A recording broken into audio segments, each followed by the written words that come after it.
So welcome again, and thank you for the IMISCOE Studying Committee on Methods and Migration for inviting me to the talk. I was accepted as a member yesterday, so yeah, so thank you for being part. And both migration studies and doing methods is something that I really enjoy doing. And as Agatha mentioned, that this group is trying to facilitate discussion between qualitative and quantitative methods. I feel like this sort of discussion has been happening with myself because as a mixed method researcher, you're constantly trying to move between different kinds of assumptions, different kinds of ways of collecting data.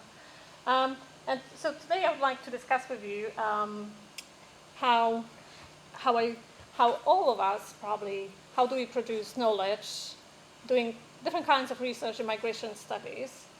And this is very much closely related to, how we engage with our participants, how we select them, how we recruit them, and who we decide to be studied or to do the study with. I'll be using some reflective insights from two recent projects that I'm still finalizing, and sometimes it's hard to stop doing a research, especially if you become emotionally involved in some of the communities you study.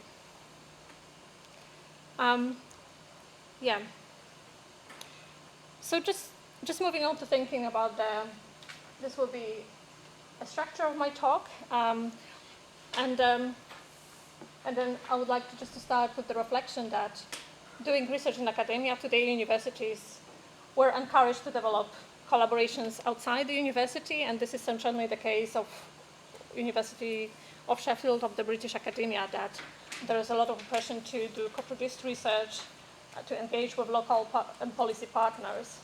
But this is, I find, still very challenging because we are in a very much privileged position as academics, not often understanding everyday lives and dynamics of local communities, and also university, especially the permanent staff members, are still very wide space.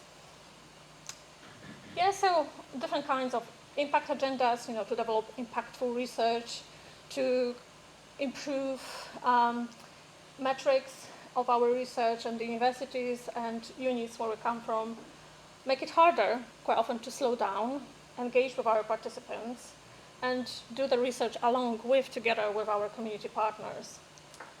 Such collaborations, if we think about what does it mean to do inclusive research, could have many different forms, like who and how we study, who is included and invited with us to collaborate, and who is and how represented. And I believe this discussion spans across both qualitative and quantitative research. Ultimately, this practice of recruitment brings us to the question of what of the research, what our research does to the world around us.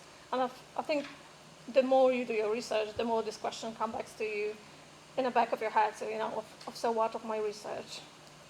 And reflecting on these issues, I believe might be still less common in quantitative studies than in qualitative methods. But if some of you, as I, are mixed method researchers, I think we are in a unique position, and also being a part of this group gives us a lot of really wonderful insight of doing reflective research, which is very common practice for qualitative research. So I wanted to show you a quote which I really like from a paper published now, I don't know, almost 20 years ago or so, or like 30 years ago, comes from a geography journal of someone who's been reflecting on their research, the way they've been journeying, developing as a researcher. And in my talk, I will also have embed some of the reflections of my journey of becoming a mixed method researcher, but still rather applying more interpretative, I would say, stance to research, irrespective whether it comes from qualitative or quantitative methods. But also there will be some elements of a confessional account that I will discuss the limits. Even working with a qualitative case studies, quite often we feel like this brings us closer to the participants, but there are some limits even if you work with community brokers or partners. So there will be a bit of confessional design. And the question is it possible to think too much about and too deeply about meaning of our work, but it opens a self that continues to learn. So these sort of reflections are fundamental for our research because it allows us to engage in a meaningful way with the social world we study. It's a crucial part how we generate knowledge as social scientists, so it's also part of the cognitive process of how we do the research, what we find out about I wanted to use the word object of the study, but I don't really like that, so because we are part of the society. So what do we find out about the issues we study? It also increases ethical aspect of our research because through reflecting, you become more transparent in the way you came up to different conclusions, and your knowledge become more contextualized. So your research overall is more ethically sound. But this is more retrospective, internal reflexivity, thinking about your positionality as a researcher. Equally important is more referential reflexivity when we think in what kind of environment we produce this research. So my environment is a British academia with a lot of stress on impact agenda, on trying to generate also impact with the research or show that the research has some sort of a applicability in the communities. So this sort of referential reflexivity, thinking about the context of the academia of science and the broader society, is also important.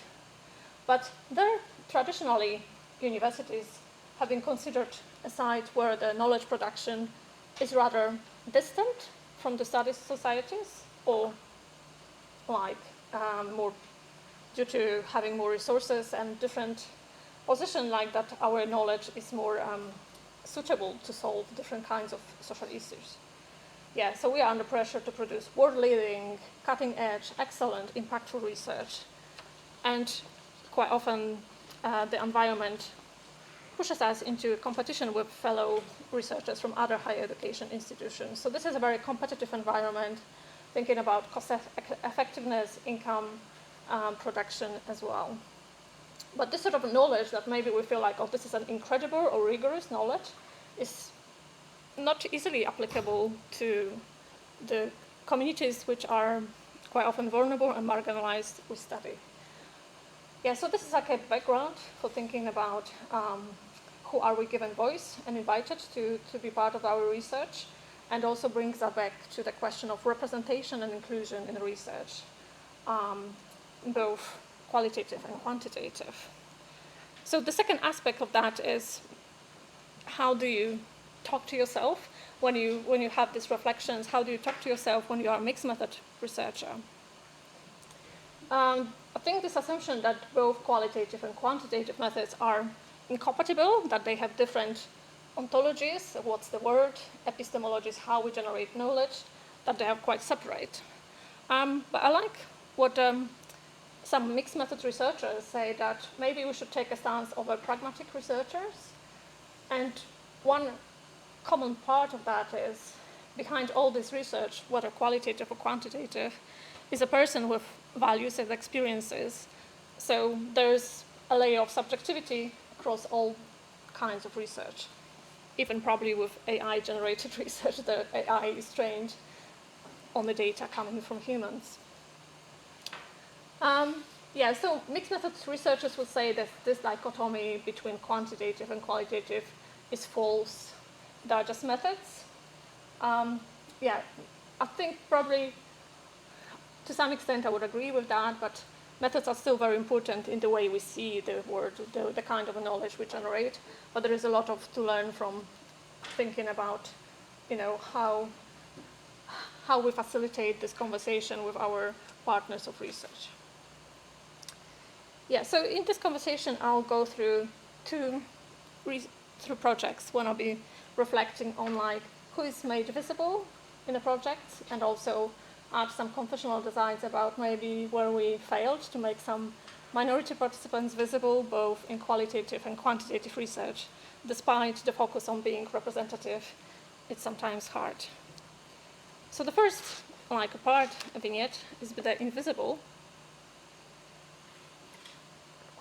And this comes from a project where I think the invisibility worked at different layers, that at some The community itself was quite invisible to the local stakeholders because being so marginalized and going through multiple crises, economic crisis, COVID crisis, and so on. But also within the community, there were some groups which were not positioned so much to be visible to us and our community broker.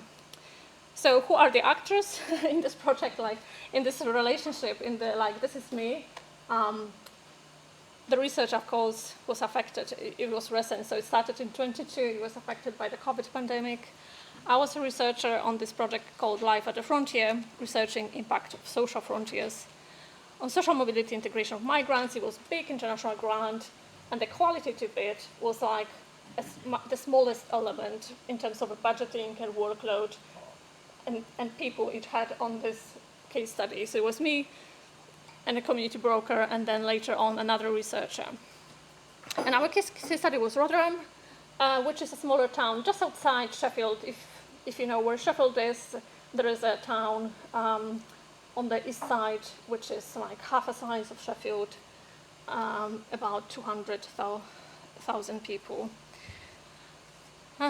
Yeah. So we studied social frontiers, and from the quantitative data analysis, on the basis of census data, our colleagues identified these boundaries between neighborhoods, which we called frontiers, and they basically say that if on one side, like you see here, percentages, which is the number of people who were born in the UK here. So on the one side, with 71, this is a neighborhood that is called Masborough in Rotherham, and according to 2011 census, 30% of people were born outside the UK, but I think probably now it's a little bit higher, 40%. And if you start going to the west, there is another neighborhood called Kimberworth, and then on the other side, almost everybody, like 98%, are white British people, or like people born in the UK, but also a lot of them are white British people. So this is this boundary between communities that is like a step change in the distribution. Yeah, so what was? And the second actor in this was the most important person, I would say, on the project, was my collaborator from the community broker, someone who was born in this area in Masborough, a woman of British Pakistani woman whose parents were born outside the UK. She also was educated as me, did a PhD at the same university, was very, very active member of the community. So we could say that, you know, because we've been trying to engage with the community, she played this role of a community broker, and this is the way she was describing herself, that I'm a community broker, I'll try to bring both sides together, translate knowledge, and help to facilitate the research. Yeah, but many people, the university is still, you know, what I started seeing as a site where this knowledge is quite distant, although it's quite changing. Some other research in the past, which people published, something called Common Cause Report on research collaboration between universities and minority communities, said that quite often the word research invokes a feeling of like, this is something extractive. People are coming in to extract some information from us, not really engage with us in a conversation. And this was a way, I think quite often when I was collecting data, I felt over them, because of the community being quite deprived, they wouldn't have any space like a community center when I could do the research like more closely in the heart of the community. So we used my community office broker's office, which was at the stadium, because it was a Rotherham United Community Trust, so a little bit on the outskirts of the community. And because of the COVID regulations, I couldn't do interviews with participants in their houses, so I had to use this office a little bit outside community. So it already created a physical sort of a boundary between me and the community that I couldn't be in the space where they would be, but on the other hand, this kind of spaces, because of the deprivation the community were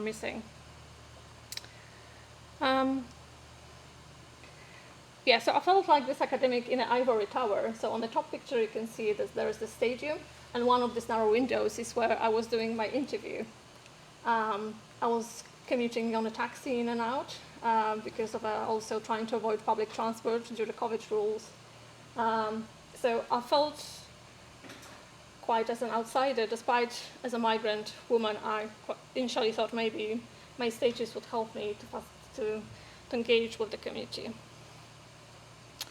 In the bottom picture, you can see one of the still operating scrapping sites, when there's like industrial sites where still loads of men in the local community work. And when I was doing research with some of women, initially we only recruited women into the study. One of them reflected that, her husband really can't take part in the research because he wakes up 5 in the morning to work in this scrapping site. I could see from a window, so I could see some of these people working there, but because it's really physical and hard work, they couldn't be part of the research. So this is yet another, like, a distance between me and participants. I could see from a window the participants, but yeah, because I couldn't interview them at home, we couldn't overcome them. Yeah, while we spent a lot of time thinking about recruitment of migrant participants, and we were, I feel like, quite successful with recruiting people of British Asian, British Pakistani especially, origin, we then realized we are actually unintentionally excluding other people in the community who were white British people who used to be homeless but also lived in the area in temporary accommodation or in council housing. So this is my reflection after one interview with participants who, before they moved to Rotterdam, they were struggling with housing. And the scenario that really worked quite well before with some of the community members, I really struggled with interviewing them also emotionally, because I could feel the participant being intimidated by the situation that they had to mention about their life circumstances, that they were homeless, that they were now really without an income. So potentially they were intimidated also that they came in to receive the voucher for the study. And yeah, I feel if some of you do qualitative research, it's hard to disconnect. I really was disturbed. So it was great to have my community broker to really later have this conversation to unpack all this emotion and think about what does it mean for my research. Yeah, so interviewing some of these most vulnerable groups have been really emotionally disturbing, like allowed us to reflect on applicability of our knowledge, who is excluded. While with migrants with privileged position,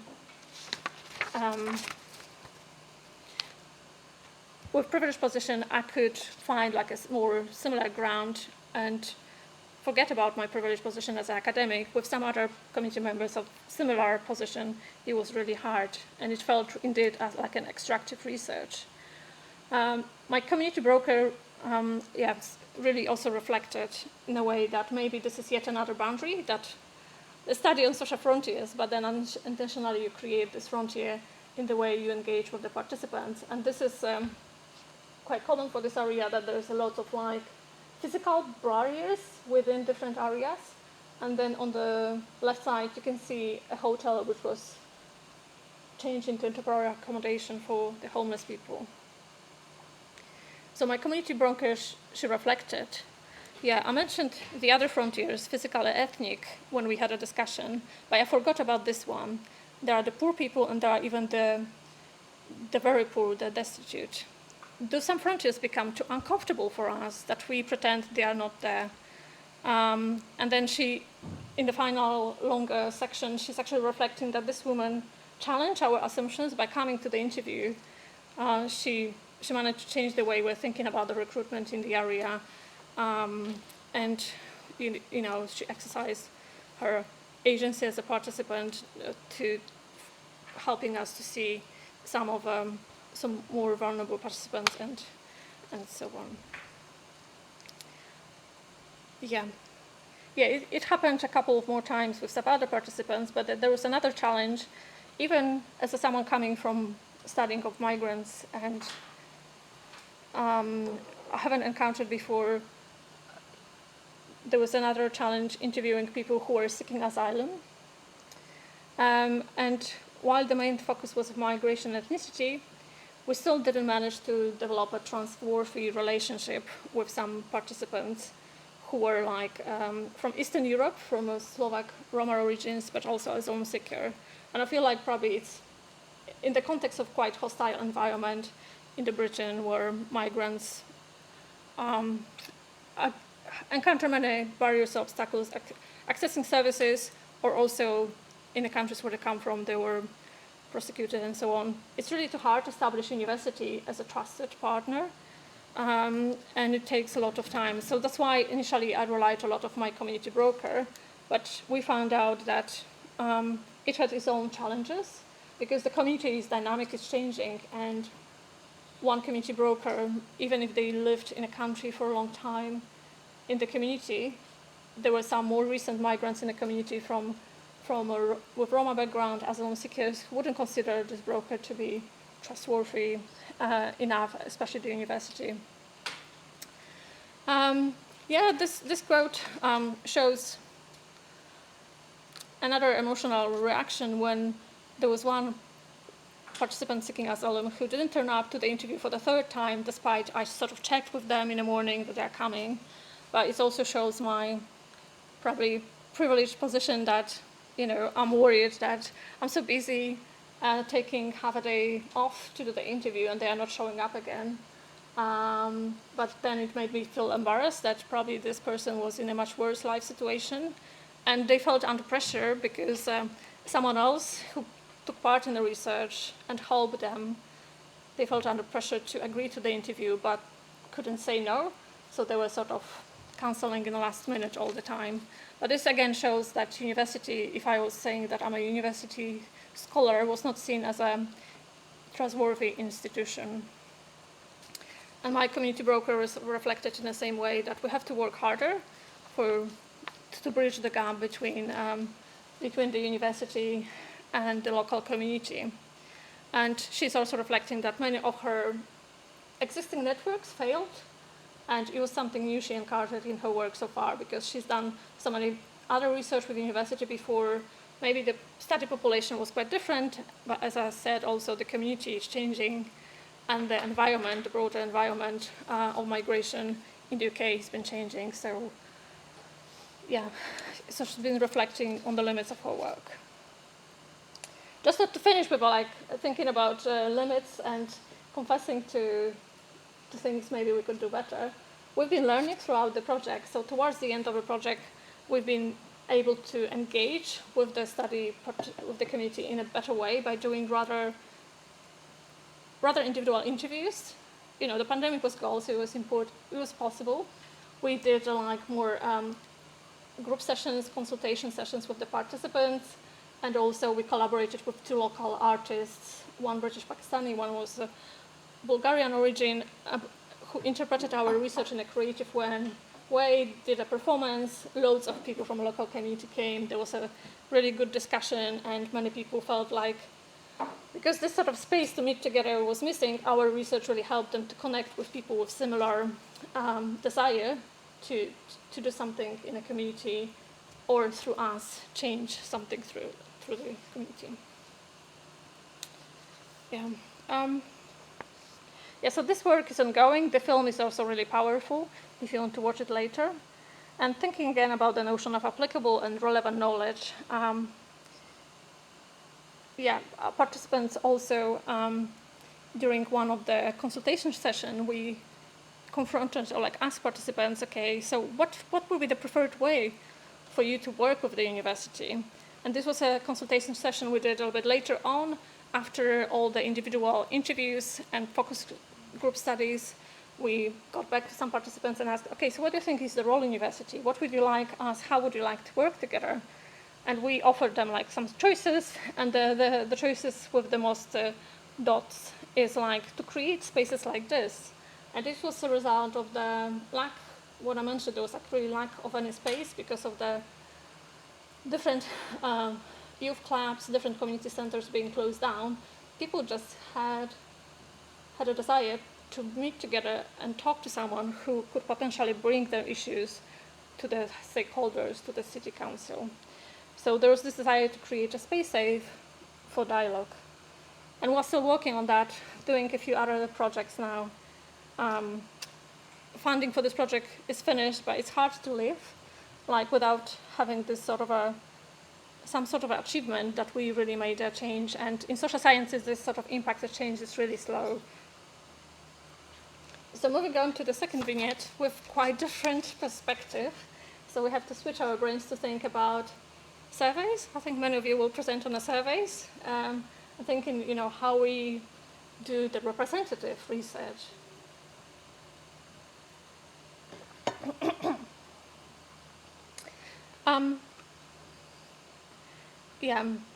So through reflecting, we're situating our knowledge. And in this project, I was responsible for, as a mixed method person, quite often you're invited to projects that, like the other one was a whole quantitative project, and they had a small element of qualitative, and I was the qualitative person. In this one, it was the opposite. The whole project was large, had 4 other qualitative researchers. I was the only quantitative person.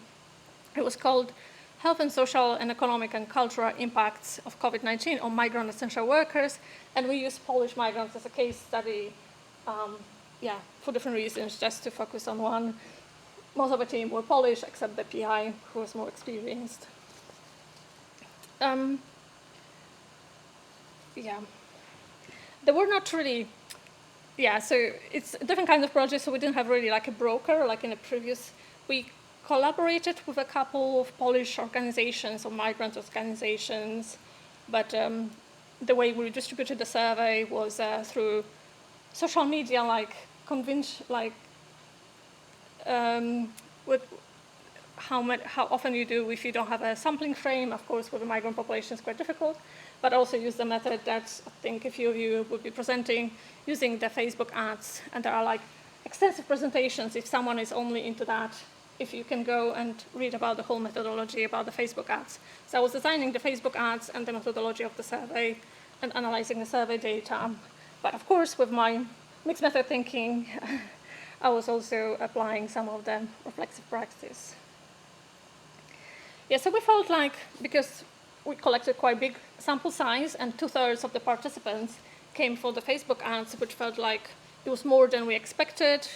We couldn't find any company who would run the survey with the Polish migrants because the existing panels wouldn't have so much Polish or any kind of migrants. So you can't really do a probability survey in a way that the budget would allow you. So this was all within £2,000, the whole survey. And also the engagement of the community was wonderful. The survey had the information that participants could win a voucher, so 90% of them left email address to be part of the voucher draw.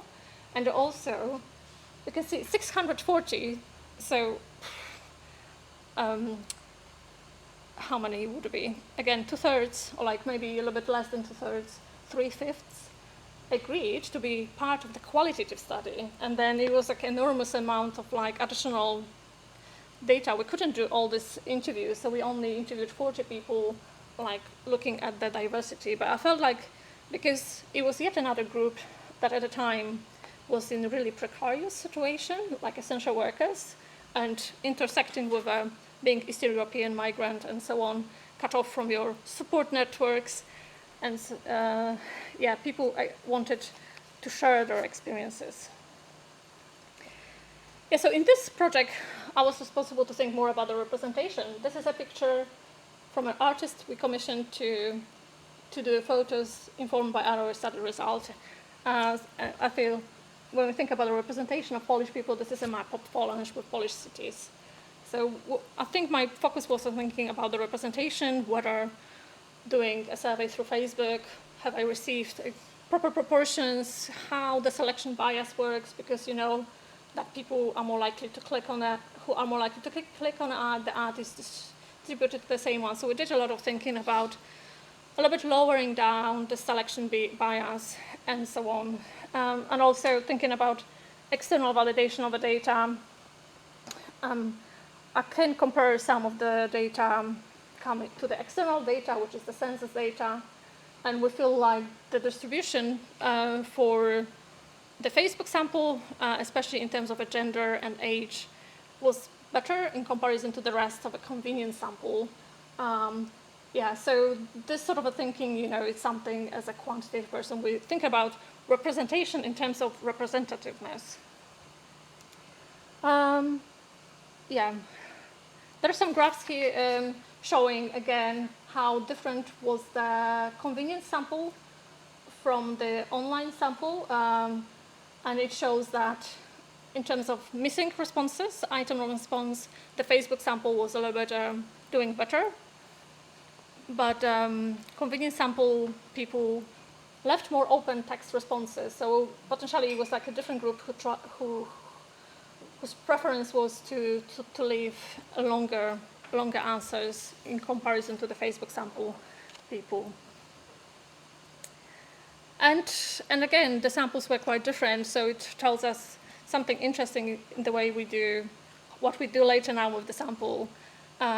People in the convenience sample were often not full-time employed because maybe they lost their jobs as essential workers, had more caring responsibilities, were more often vaccine hesitant, feeling more cut off from Poland, had a worse well-being, while the Facebook sample felt like it was more diversity and more representative overall.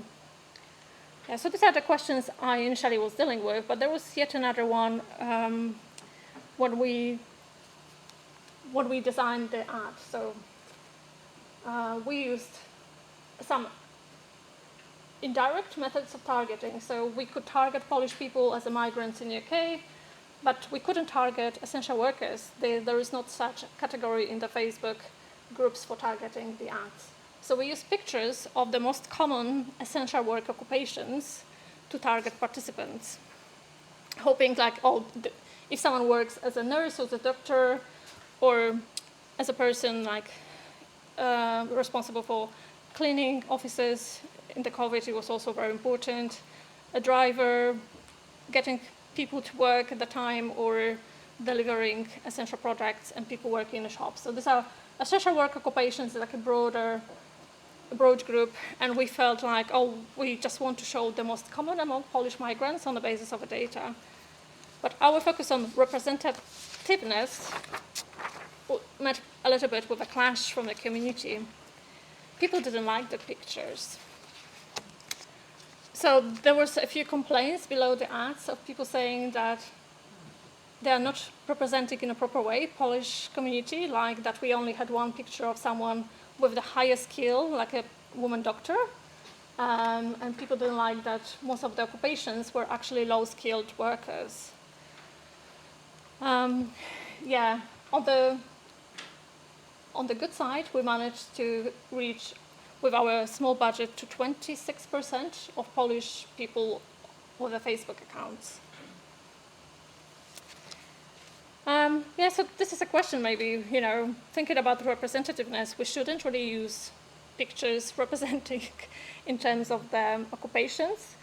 When we later look at the responses from the participants, indeed most of them had low-skilled jobs, so it would be justified to represent a group as low-skilled occupations, but maybe the engagement of a community would be better if they felt like we're representing them in a way they would like to be represented. It could be also related to the fact that many of Polish people who work in low-skilled jobs actually have higher education, so they feel like through discrimination or different life circumstances, they were deprived of this higher status. And most people in our sample, it's the blue bar, worked in the food and necessary goods production.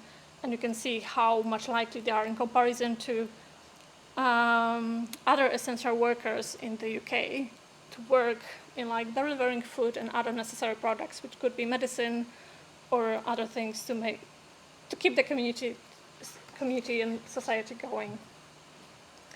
So where I'm going with these reflections, I think there were some trade-offs in terms of building a trustworthy relationship maybe with a community if some people complained about the ads. But because still so many of them engaged, the open text responses were so powerful that we managed to create a space for some of them to share their situation. Yeah, so the Facebook campaign was emotionally received by many Polish migrant workers struggling with existing racialization as Eastern European and discrimination, who, through the pandemic, have been further pushed to insecurity and often felt like as their jobs and their positions were disposable in the British labour market. Here are some of the quotes coming from open text responses, and I displayed them on the picture from another artist that used some of the quotes to generate a picture of someone being trapped in the sterile environment of the pandemic. Yeah, so the quotes are really powerful, like people saying that they had to change jobs many times throughout the pandemic.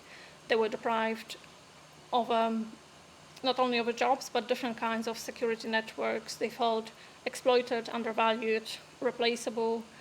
Some of the workers who work as a cleaner, they reflected that they were not given the same rights as other essential workers, while according to law they should have been. So there was a lot of struggles, and I feel like through creating the survey and allowing to collect data on such a large scale, we were able to document these testimonials. And now this data set is available as open data with this quotes being translated, so other people can also see them. And hopefully, by using it in our articles, like in this GEMS article that I think you have linked to my profile, we are able to elevate the voice of this marginalized community.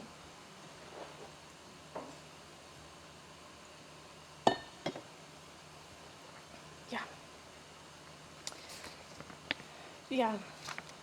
So these are the sort of discussions that quite often we have with ourselves as a qualitative and quantitative scholars. And I started with my talk with thinking about the notion of reflexivity, and I believe it's important for both if you feel more inclined to use one kind of methods, but also not only to think about the internal reflexivity of like where I come from in terms of my methodology, in terms of my upbringing, what are my values. I think I've focused a little bit less on the purpose, on my internal reflexivity, because quite often then we go into to bring in the focus of ourselves instead of the communities we study. So in my talk I tried to focus more on the referential, the external, thinking about the external environment reflexivity and what are the limits of doing research.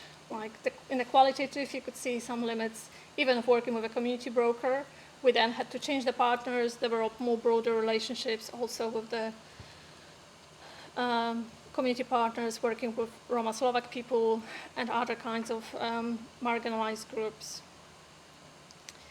And I've been referring quite a lot of my work in my talk today to some of the arguments developed in a paper written by sociologist Meth Mig, who said that time and distance combined with methodological rigor are frequently invoked as the defining criteria for the university, as a distinctive site for knowledge production.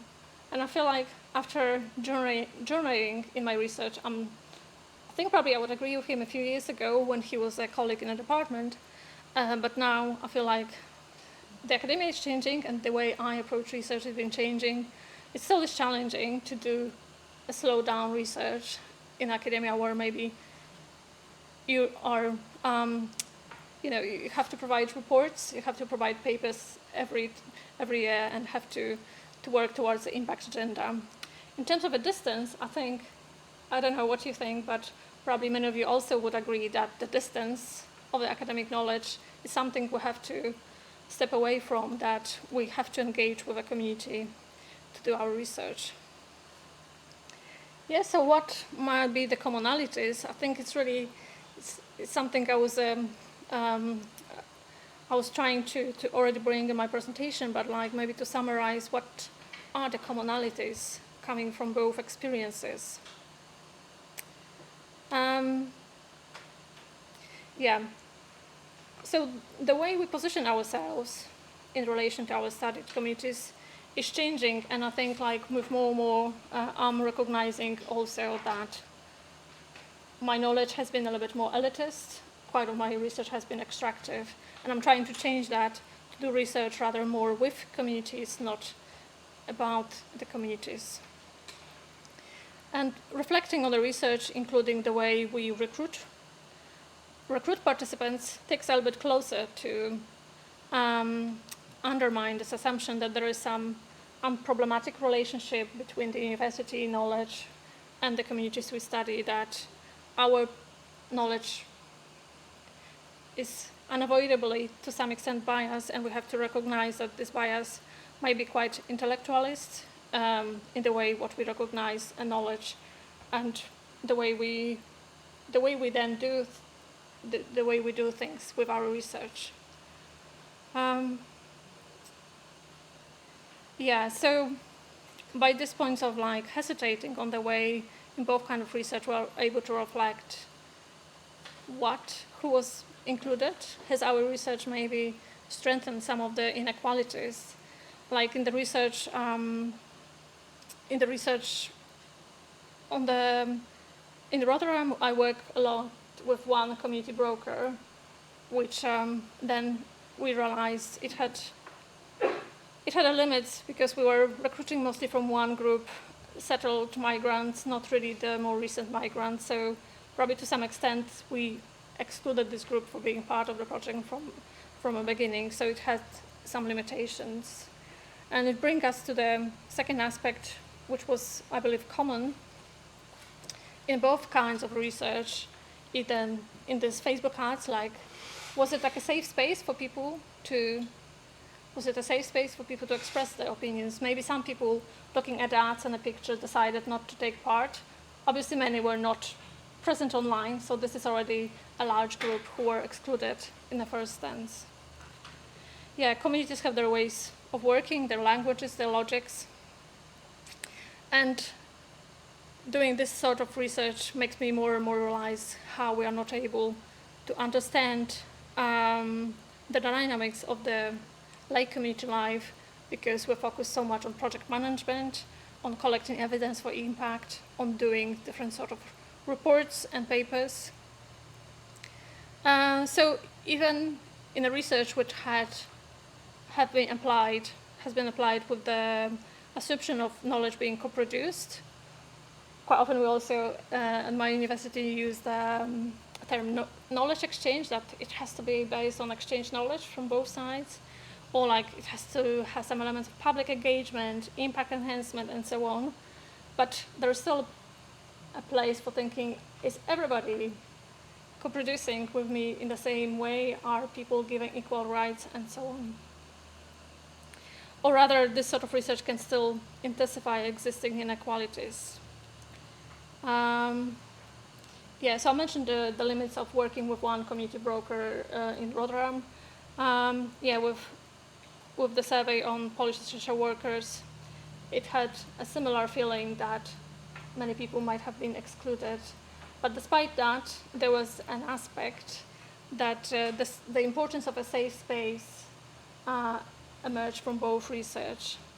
And the commonality was that both people, because they were of so marginalized position as the community or as essential workers from Eastern Europe, they really appreciated the fact that through our research and conversation, their voices might have been more heard, and they could share their experiences. It seems trivial, it seems like so banal, but it almost feels like the start of the research should be the opposite, not start with the research like with thinking about the frontier, selecting participants, but like start with being in a community, which at the time was really difficult for me because I was, through the pandemic, I couldn't really engage with the community. And now it's possible, so we're doing it a little bit slowly now again, but it's challenging without the funding to continue.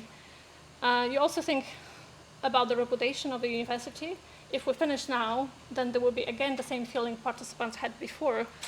like there's been already so many people coming and researching us and nothing happened. And so these are all the complex questions I'm asking myself. Yeah, so what's a sustainable knowledge that we are trying to create here? Knowledge is sustainable for whom? For me, to write papers. I have loads of research material, really good research material to write papers.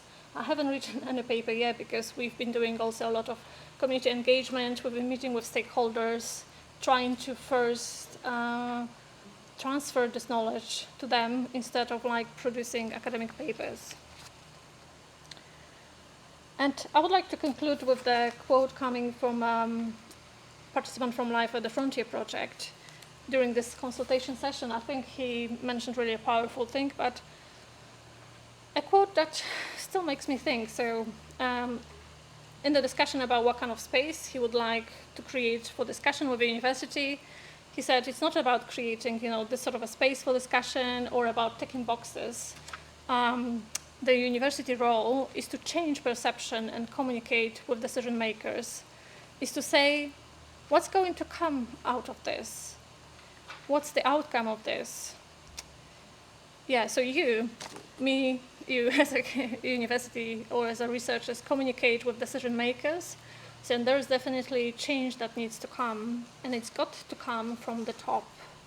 And I think it's a powerful quote because on one hand it shows that there's this unequal power dynamic that we still as a university are more responsible for what's happening to the results of our research, how we engage with the community, but also then there is an expectation that we will change something in local communities.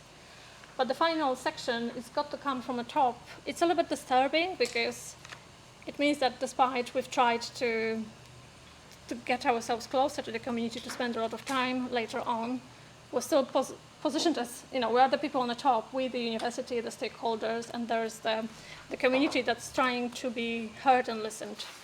So this is still a quote that makes me think deeply about, the meaning of my work, referring back to the quote I started from Christian Hughes. Yeah, so I hope there's loads to discuss and think between the quantitative and qualitative, how we could bridge the gap, how we could learn from each other. These two vignettes were quite different, but quite often the research we do will be quite dissimilar from one another. So I'm keen to hear back your thoughts and your experiences. And thank you for listening.